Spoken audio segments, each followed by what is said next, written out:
Fala pessoal, estamos aqui para o quarto módulo. Olha só, já avançamos metade do nosso Adaptive e especialmente esse módulo é um módulo bastante exclusivo.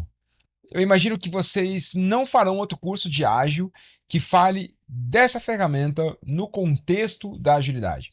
Embora a gente fale que o Adaptive é um curso de ágil, né? É impressionante que assim, até agora o que nós vimos foi uma série de ferramentas que não estão diretamente relacionadas quando você vai estudar Scrum, você vai estudar Disciplined Agile e outras, né, outros frameworks, outros métodos, mas importantes pontos que, se não forem trabalhados, como tomada de decisão, como conhecer o melhor método para utilizar em determinado ponto, como saber se eu estou na fase de problem solution, estou na fase de product market, e lembrando que quando eu estou na fase de product market, uma coisa importante acontece: a necessidade de mudar comportamento.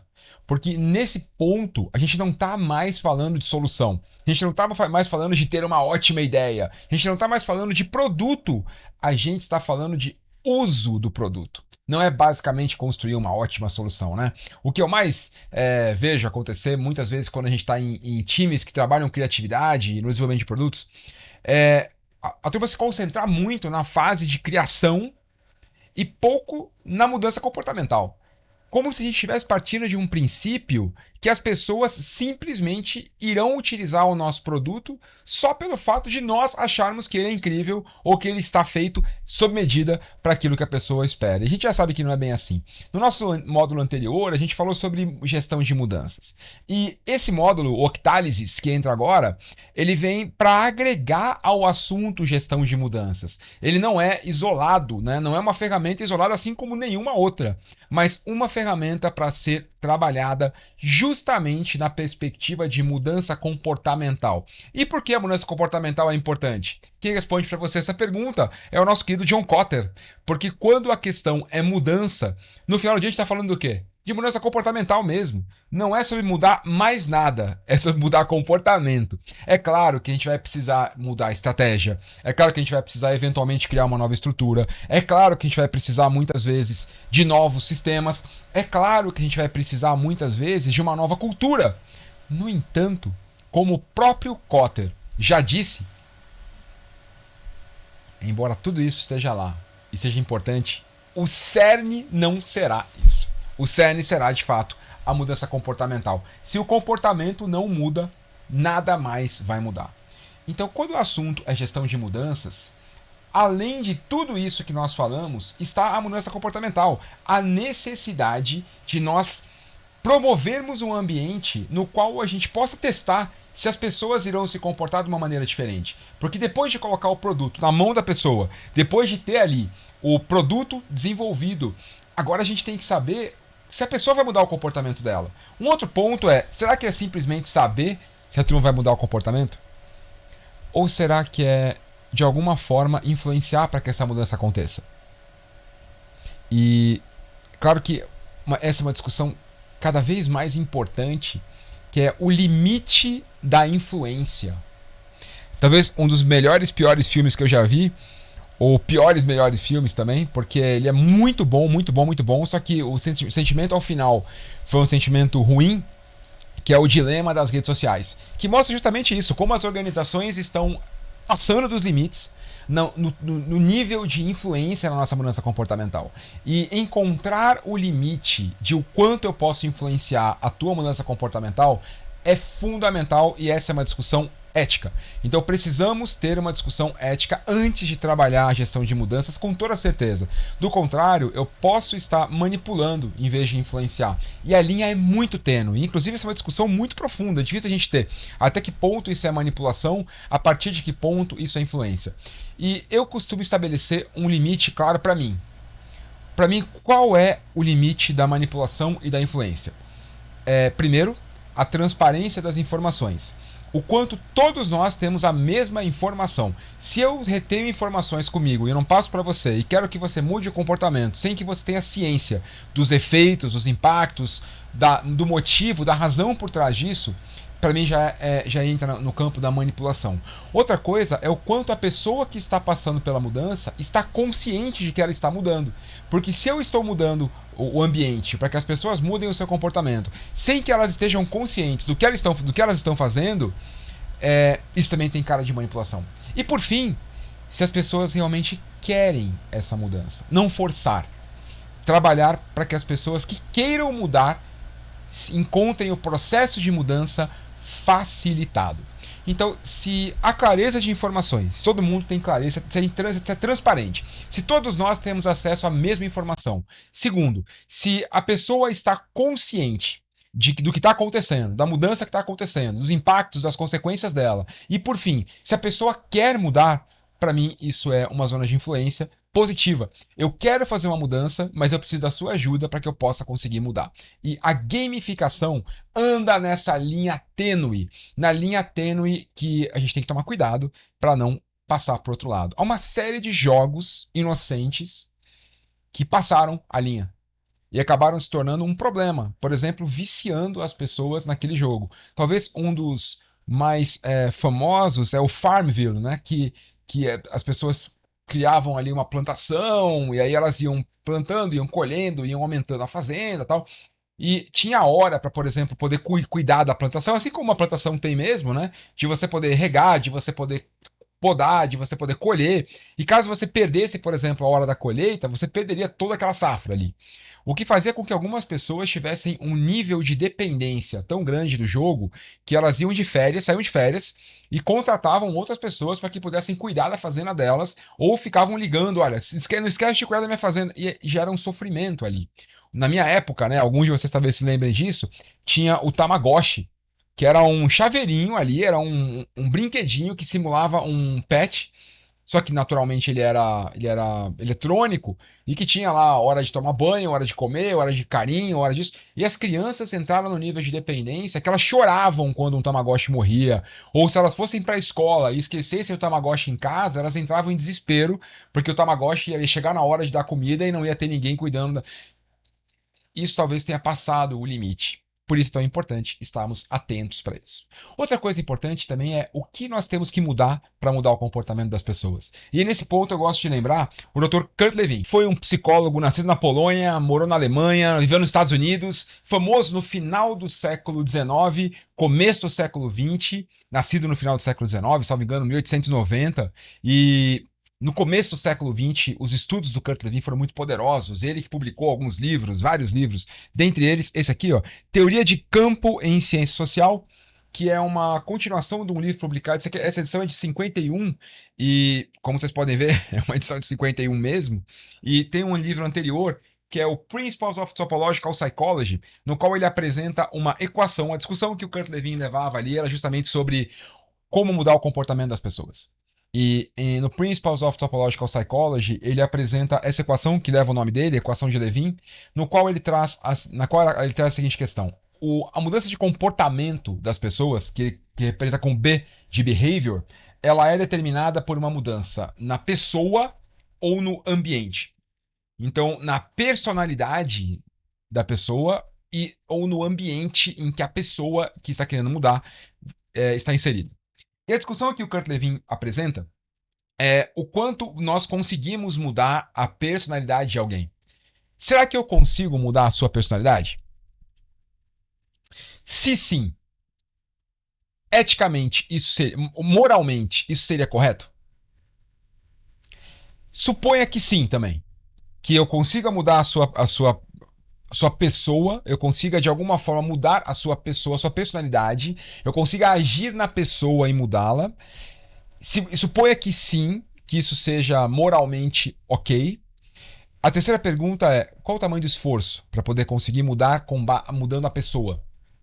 Se nós demoramos tanto e se é tão doloroso para nós mudarmos a nós mesmos, já imaginou o tamanho do esforço para que a gente consiga que as pessoas mudem o seu comportamento, mudando algo nelas?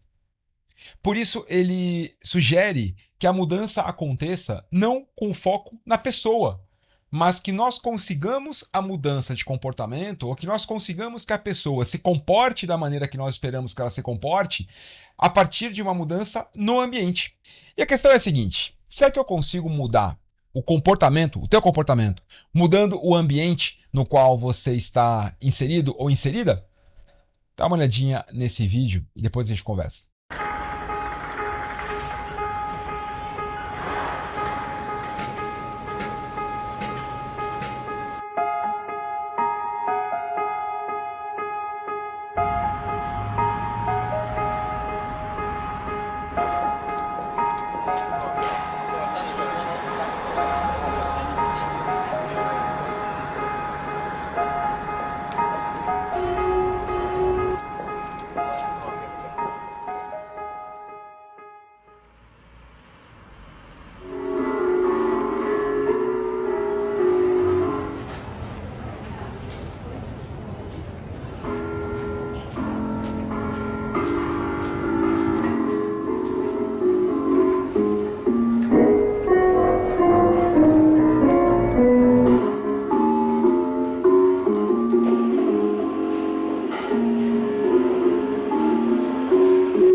Então, como vocês podem perceber, lá eles quiseram mudar o comportamento das pessoas subindo escada, né? Então, tornar o acesso à escada de degraus, né? De alvenaria, a primeira opção das pessoas do que a escada rolante. E o que eles poderiam ter feito? Agido na pessoa, colocado placas como suba pela escada tradicional e economize tantas calorias, né? Ou melhor, e gaste tantas calorias, e ao final você pode comer um misto quente ali, alguma coisa do tipo, agindo na pessoa, tentando convencer a pessoa com o argumento de que ela tinha que subir pela escada. O que eles fizeram? Eles não colocaram uma placa, nem mesmo colocaram ali que esperavam que as pessoas subissem por lá. Eles simplesmente fizeram uma mudança no ambiente. E ao mudar o ambiente, 66% mais pessoas subiram pela escada tradicional do que pela escada rolante. Isso vai durar por muito tempo? Talvez sim, talvez não. Agora, a mudança tem que ser constante. E aí vem o Lean Change Management, que nós vimos no último módulo. Fazer vários experimentos. Roda o primeiro, deu certo? Qual é o próximo? Qual é o próximo? Como fortalecer esse, né? Qual é o próximo fortalecendo isso? Deu errado? Qual é o próximo diferente desse? E assim eu vou potencializando os experimentos que deram bom resultado e trocando aqueles que por acaso não tenham trazido um bom resultado para a gente. Como vocês viram, nós temos ali uma grande mudança comportamental feita por meio de um experimento que agia no ambiente e não nas pessoas.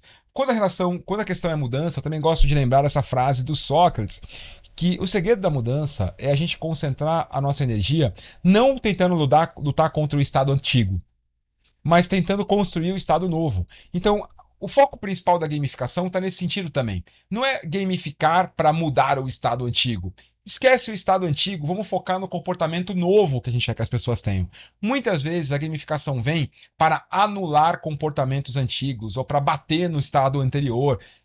Não foca no estado anterior, foca no estado novo. Faz a mudança partindo do princípio que o teu foco é o estado novo. Por falar em mudança, por que a gamificação é importante? Porque a gamificação te ajuda a pular esse estado, o estado de acrasia. Não sei se vocês conhecem essa palavra, mas ela é de fato um quebra-cabeças filosófico. Falamos de Sócrates há pouco e o mesmo Sócrates estava envolvido na discussão sobre acrasia, que é representada por Platão num texto chamado Diálogo Protágoras, no qual Sócrates fala sobre a acrasia. E o que é a acrasia? Durante muito tempo ela foi associada à falta de força de vontade. A acrasia vinha como falta de força de vontade. A pessoa que não tinha força de vontade. Mas o que é a acrasia em si? A acrasia é uma discussão bastante importante sobre por que nós não fazemos aquilo que a nossa razão diz para fazer. Como uma pessoa pode agir contra o seu estado de razão. Quer dizer, imagina que você que saiba que fazer isso é melhor do que fazer isso. Se você sabe que fazer isso é melhor do que fazer isso, e se você quer fazer isso mais do que fazer isso, por que então você faria isso e não isso? Como uma pessoa pode agir contra o seu melhor juízo do que fazer? Essa é a questão que envolve a acrasia. A acrasia é o que impede você de chegar no estado que você quer chegar. E isso conversa com aquela discussão inicial que a gente teve sobre o limite da manipulação e da influência. Porque se eu tenho você em um ponto em que você quer mudar, a acrasia é um problema para você, porque você quer mudar. Por exemplo, pagar a academia, se inscrever na academia, comprar todos os apetrechos e não ir. E você fala com a pessoa, ela sofre pelo fato de não estar indo, porque ela quer ir, ela quer mudar, mas ela não consegue. Como eu posso fazer uma pessoa que queira mudar, que já adquiriu a consciência e o desejo de que ela quer mudar? Como eu posso melhorar? Como eu posso fazer com que ela consiga ultrapassar o estado atual? E é sobre isso que a gamificação fala. A gamificação fala sobre uma forma de ajudar as pessoas a ultrapassarem a ponte da acrasia. Um outro cara que tem falado bastante há bastante tempo sobre mudança de comportamento é o Dr. B.J. Fogg. O B.J. Fogg publicou alguns livros bem interessantes, como Tecnologia Persuasiva, um livro de capa amarela, e um que chama Micro Hábitos, pequenas mudanças que mudam tudo. O viés do B.J. Fogg, que é um cientista de mudança comportamental, está além de apenas a mudança comportamental por si, mas principalmente como eliminar hábitos antigos e adquirir novos hábitos. Por isso que o pessoal de gamificação estuda tanto o B.J. Fogg, porque como eu faço com que as pessoas possam adquirir o hábito de jogar. Jogar não é só um dia, né? Não é mudar o comportamento uma vez, mas é mudar o hábito. Pega um jogo grande que vai levar meses ali, alguns jogos levam anos para que as pessoas possam terminá-los. E como eu faço com que as pessoas mudem o seu hábito? O trabalho do B.J. Fogg sobre persuasão, tecnologia, persuasão, hábitos e comportamento é uma fonte riquíssima de informações sobre como ajudar as pessoas num processo de mudança. Lembra, ajudar as pessoas num processo de mudança. O B.J. Fogg apresenta uma equação que é muito parecida com a do Kurt Lewin, só que ela tem 3 variáveis, não apenas 2. E para o B.J. Fogg, a mudança de comportamento ela acontece por meio de motivadores. Eu coloquei em inglês aqui por conta do acrônimo, mas depois eu vou traduzir. Motivadores, ability, que poderia ser capacidade, e um prompt. Um prompt eu gosto de pensar como um empurrão, como um estímulo para te quebrar a inércia. Algumas vezes o prompt ele era chamado de trigger. Antigamente, se você for pesquisar o B.J. Fogg há alguns anos, você vai ver que a fórmula era BMAT. B é igual a M-A-T. Motivadores, ou motivators, o capacidade, ability, e o antigo trigger, que é gatilho, virou prompt, porque o nome trigger não é legal. Acaba associando outras questões, gerando uma conexão muito grande com o vício, né? Então o gatilho foi trocado por prompt para ficar mais leve a expressão. Até porque o vício e o hábito conversam com a mesmíssima área do cérebro, né? Cuidado que a gente tem que tomar com o hábito e o vício. São primos muito próximos. Para o B.J. Fogg, eu preciso trabalhar os 3 motivadores, capacidade e prompts. Detalhe, de uma vez. Não um de cada vez, mas os 3 de uma vez, ao mesmo tempo. Do contrário, a mudança comportamental não acontece. O B.J. Fogg ele traz isso num gráfico, né? Que no eixo Y você tem, por exemplo, a motivação. Quanto mais para cima, mais alta a minha motivação. No eixo X você tem a capacidade, que é o ability, né? Quanto mais para a direita, mais eu tenho capacidade de fazer algo. E eu vou fazer aqui um gancho, pegar aqui um ganchinho. Porque esse modelo do B.J. Fogg, busca a diagonal superior direita, me faz lembrar bastante esse outro modelo aqui, que, salvo engano, nós já falamos no contexto do Adaptive. Não tenho certeza se já falamos ou não, mas se não, vamos falar agora, né? Que é o livro publicado pelo Mihaly Csikszentmihalyi, que é o Flow. E o Flow fala sobre o estado de flow. Aqui o livro traz um mega estudo científico sobre o estado de fluxo, né? O também chamado de estado de flow, que apresenta uma teoria de como nós podemos alcançar esse estado de flow. E sabe o que é o estado de flow, né? É aquele estado em que você não percebe que o tempo está passando. É aquele estado que você está tão inserido, está tão envolvido naquela situação que você não está vendo o tempo passar. Esquece de comer, esquece de dormir, esquece de tomar água. Você está feliz, está realmente tão envolvido naquilo que aquela atividade passa tão rápido que você não percebe que o tempo está correndo ali. E para o Mihaly, o que eu faço para conseguir alcançar o estado de fluxo ou o estado de flow? Olha como a teoria do Mihaly, ela é parecida, ela é tão próxima do ponto de vista de representação gráfica daquela que você viu do BJ Fogg. Dá uma olhadinha aqui. Ó. Para o Mihaly, novamente eixo Y, né? Eu tenho aqui uma matriz que vai emergir. Aqui no eixo Y, eu tenho o nível de desafio. Quanto mais alto, maior o desafio. Quanto mais para baixo, menor o desafio de fazer determinada coisa. No eixo X, e aqui vocês vão lembrar do gráfico do BJ Fogg, eu tenho o ability, ou a minha capacidade de desenvolver determinada tarefa, de fazer determinada coisa. Quanto mais para a direita, maior a minha capacidade. Quanto mais para a esquerda, menor a minha capacidade de fazer algo. E o flow acontece aqui, ó. Quando eu tenho um equilíbrio entre a dificuldade da tarefa e a minha capacidade. Se eu tenho algo nessa zona aqui, ó, na zona de baixo, vou colocar aqui um cinza mais escuro, vai, aqui. Se eu estiver nessa zona aqui, eu estou numa região em que eu tenho mais capacidade do que a tarefa que eu estou inserido me desafia. Por isso, essa é a famosa zona do tédio. Já se eu tiver aqui, ó, nessa área roxa aqui em cima, eu estou numa zona em que o desafio requer de mim mais do que eu tenho de capacidade. E aqui é a zona de ansiedade. Essa figura representada pelo Mihaly Csikszentmihalyi sobre o estado de flow também pode ser vista lá no livro dele, aqui, ó. Quando ele apresenta a matriz.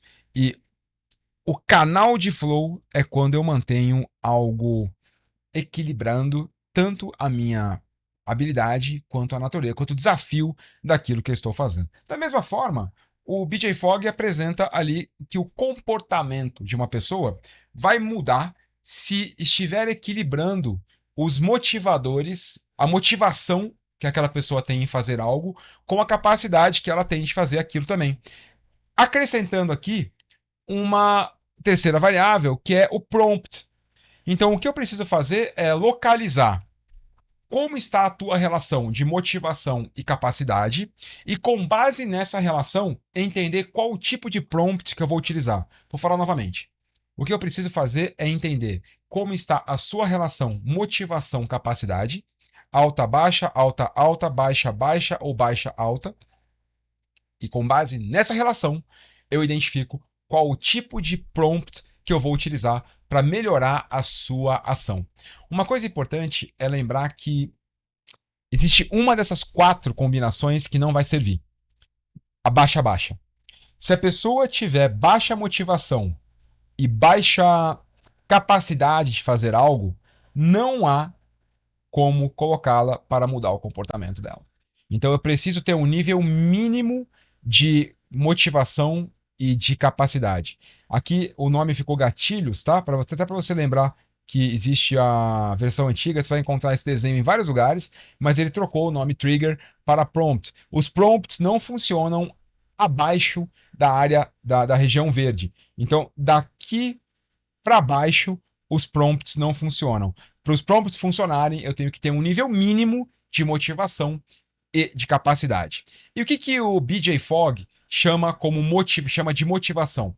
Para ele, há 3 tipos de motivações que atingem os seres humanos. A motivação com base em sensação, prazer ou dor.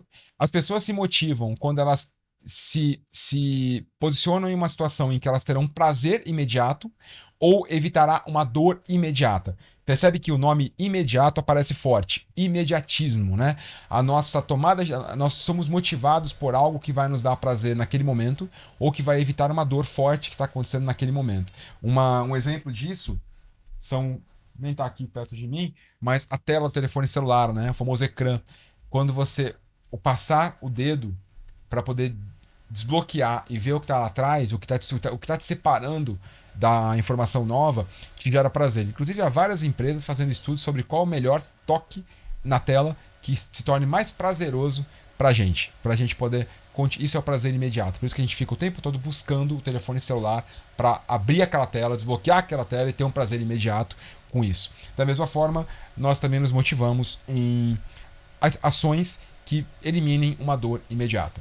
O segundo tipo de motivação é a motivação por antecipação. Será que essa ação vai me levar a um resultado futuro positivo ou evitará um resultado futuro indesejável? Se nós soubermos que ao fazer algo, o futuro próximo ali vai ser melhor para mim, então eu tenho uma esperança de algo melhor, isso nos motiva. Nós também nos motivamos por algo que possa tornar nosso futuro ruim. Como eu faço para fazer alguma ação que evite que isso aconteça. O medo de um futuro ruim, de um resultado ruim, ou a esperança de um resultado bom, a antecipação, olha, se eu fizer isso eu consigo ter acesso àquele benefício mais cedo. Agora, aquele tipo de coisa, se você pagar tanto, você consegue desbloquear aquela função do jogo que só vai estar liberada para você no mês seguinte. Só que se você pagar R$10, aquilo que você teria lá no mês seguinte, você tem acesso agora. Então isso me traz um futuro bom agora. Ou então o medo, né? Se você pagar agora, você não precisa se preocupar porque no próximo mês você está liberado. O Duolingo tem isso. Então se você contratar, você tem tantas ofensivas que eles chamam protegidas. O Duolingo, aquele aplicativo de idiomas, né? Se você não exercitar todos os dias, você perde status. Então o que ele tem ali é uma função que você pagando, você tem proteção de que se um dia você falhar ou um outro dia você falhar, você não vai perder o teu status. Isso trabalha com a antecipação do ponto de vista de medo. Outro tipo de motivação é a coesão social. O quanto eu me motivo para não me sentir rejeitado pela minha comunidade ou para me sentir mais aceito pela minha comunidade. Coisas que me tornem mais aceito ou menos rejeitado pela comunidade são muito fortes para mim. Então, como a gente percebe, aqui eu trabalho primeira variável do BJ Fogg, a motivação, que pode ser por coesão social, por antecipação ou por sensação. Prazer ou dor, no caso de sensação, medo e esperança, no caso de antecipação, e rejeição social / a aceitação social, no caso de coesão social. Essas 3 variáveis trabalham a motivação na visão do BJ Fogg. Como vocês sabem, há dezenas de outros estudos motivacionais que vão muito além desse do BJ Fogg. Essa é uma visão de motivação. Você poderia pegar a hierarquia das necessidades de Maslow, o estudo do Edward S. e do Richard Ryan, que trabalha, a gente vai falar um pouco sobre ele no nosso encontro ao vivo. Você poderia pegar também a Daniel Pink, que talvez hoje seja o padrinho ali da motivação 3.0, né? Aquele que fala sobre intrínseco versus extrínseco, muito apoiada nos trabalhos anteriores, Vroom, Herzberg e assim por diante. É uma série de teorias motivacionais que você pode utilizar, essa é uma delas. Segunda variável é a variável capacidade ou o ability. O que pode influenciar para aumentar a minha capacidade? Lembra que nós estamos falando disso porque há uma zona do gráfico que se você não tiver nela, não sai a motivação, né? Perdão, não sai a mudança comportamental, lembra? Que é aquela verde? Se a pessoa não tiver o mínimo de motivação e capacidade, não há a mudança comportamental que o nosso estado desejado é esse aqui, ó. Então, como é que eu aumento a motivação? Agindo em um desses 3 pontos que nós colocamos. Como eu motivo a capacidade? Como é que eu aumento a capacidade de alguém? Há 2 formas de aumentar a capacidade de alguém em fazer algo. A primeira delas é treino, como vocês estão fazendo agora, né? Então, eu dou capacidade para você à medida que eu aumento o seu conhecimento e a sua habilidade. Lembra do ADKAR? Então, aumentando o meu conhecimento e a minha habilidade, eu também aumento a minha capacidade de poder fazer aquilo. Uma outra é por meio do design. Ou eu treino você e aumento a tua capacidade, fazendo com que você seja mais capaz de fazer algo, ou eu torno o algo mais simples, mais fácil, e então você vai agir melhor naquilo, porque aquilo se tornou mais fácil. Feito isso, então agora eu já consegui, imagina que eu já tenha agido na sua motivação e na sua capacidade. Então agora eu já tenho uma relação capacidade e motivação. Que se, como a gente lembra, a gente já falou, se não estiver no mínimo, não vai dar resultado. Então, imagina que aqui novamente motivação no eixo Y e a tua capacidade no eixo X, eu tenho algumas regiões possíveis, você lembra delas? Eu tenho a região que as coisas não vão acontecer, que é quando você tem uma baixa motivação e uma baixa capacidade. Eu tenho uma região aqui, que é a região de alguém muito motivado, mas com pouca capacidade. Eu tenho uma região aqui de alguém com muita capacidade, mas com baixa motivação. E eu tenho uma região aqui de alguém muito motivado e com muita capacidade também. Ô Gino, mas a pessoa com muita motivação e muita capacidade, ela automaticamente não muda também, não?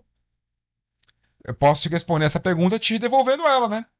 Você já não teve muito motivado e muito motivada aí na academia, com boa capacidade de usar os aparelhos, e mesmo assim não foi? É por quê?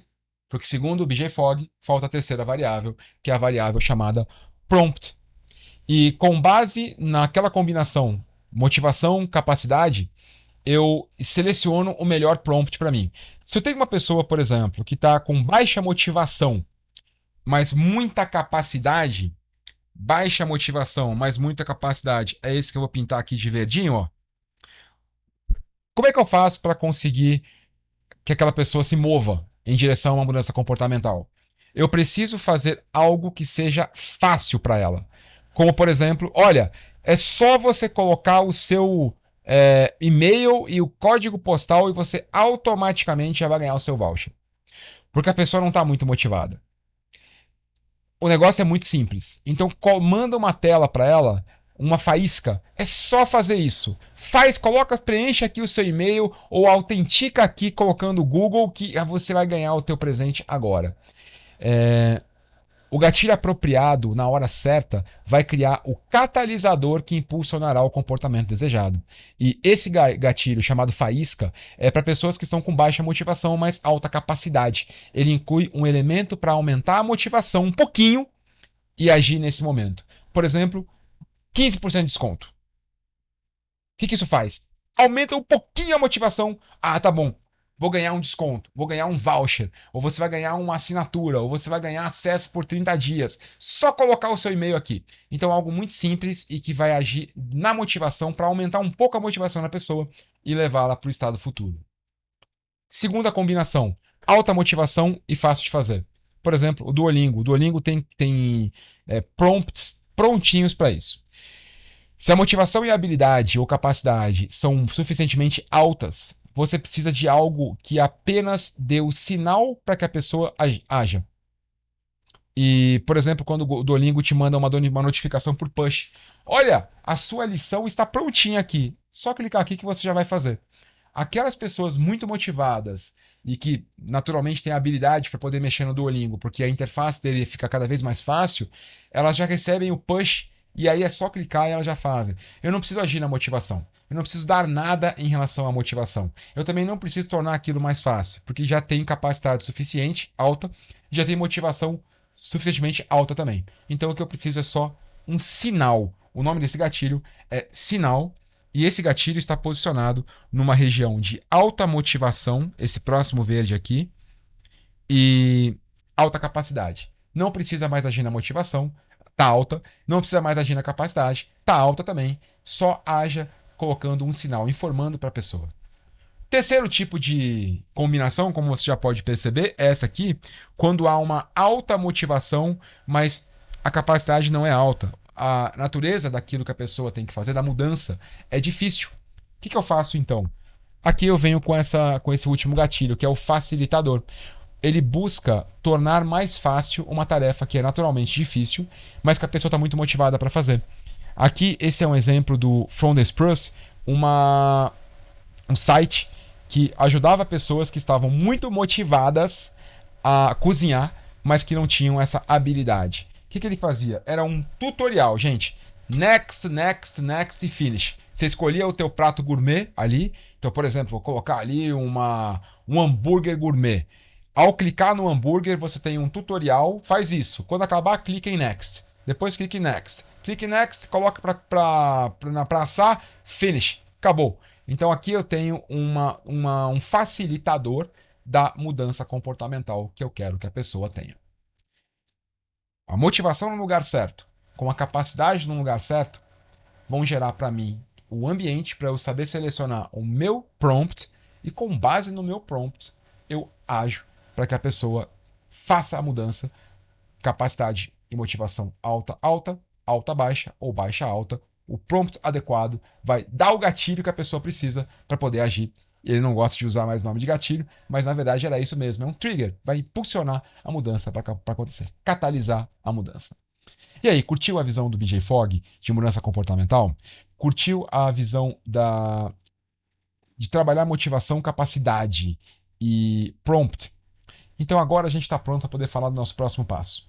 Como o Octálisis se conecta nessa teoria. E é isso que eu vou falar para você no próximo vídeo.